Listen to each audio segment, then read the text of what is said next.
Bonjour à tous, c'est Jamais Bluff pour Best-Kicker et je vais aujourd'hui poursuivre la série Révélation, donc toujours tirée de l'e-book Easy Game.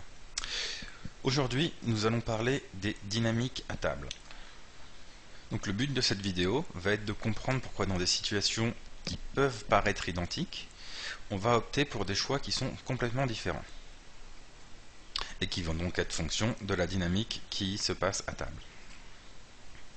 Donc pour commencer, on va déjà parler des types de joueurs que l'on peut rencontrer à table. Donc le premier cas, c'est si nous avons un bon joueur loose aggro en position sur nous. Dans ce cas, on va devoir jouer beaucoup plus serré que d'habitude. La raison est assez simple en fait, c'est qu'on va être hors de position sur ce joueur qui est un bon joueur. Comme il est loose, il va nous donner beaucoup d'actions, donc on va beaucoup avoir à jouer contre lui.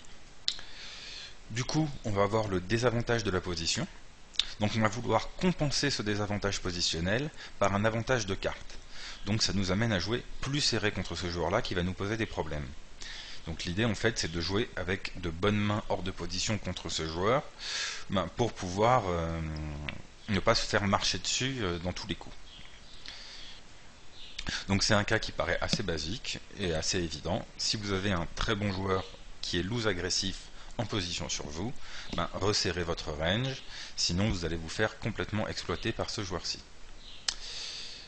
Une deuxième situation où on va devoir jouer plus serré, c'est si on a un bon short stack en position sur nous. Alors je ne sais pas trop si ça existe encore maintenant depuis le .fr. Donc on va jouer plus serré, pourquoi? Parce que le jeu short stack, en fait, le but, c'est d'exploiter les ranges trop larges pré-flop des autres joueurs qui jouent deep. Donc le short stack en fait va énormément nous 3-bet pour tenter d'exploiter ceci. Donc pour ne pas se faire exploiter par le short stack, la solution du coup va être de resserrer notre range pour pouvoir justement éviter de se faire, qu'il réduise sa fréquence de 3-bet, ou s'il ne la réduit pas, qu'on puisse partir à tapis avec une range très solide contre lui et assez. Contre un short stack qui est en position sur nous, on va également aussi réduire notre relance pré-flop.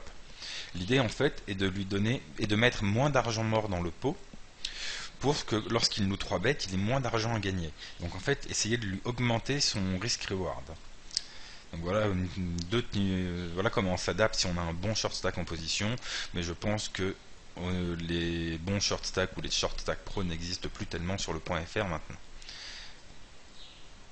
Et enfin, la troisième situation, donc la meilleure situation possible, c'est quand on a un joueur loose passif en position ou en blind. Là, par contre, on va énormément élargir nos ranges. Pourquoi? Un joueur loose passif,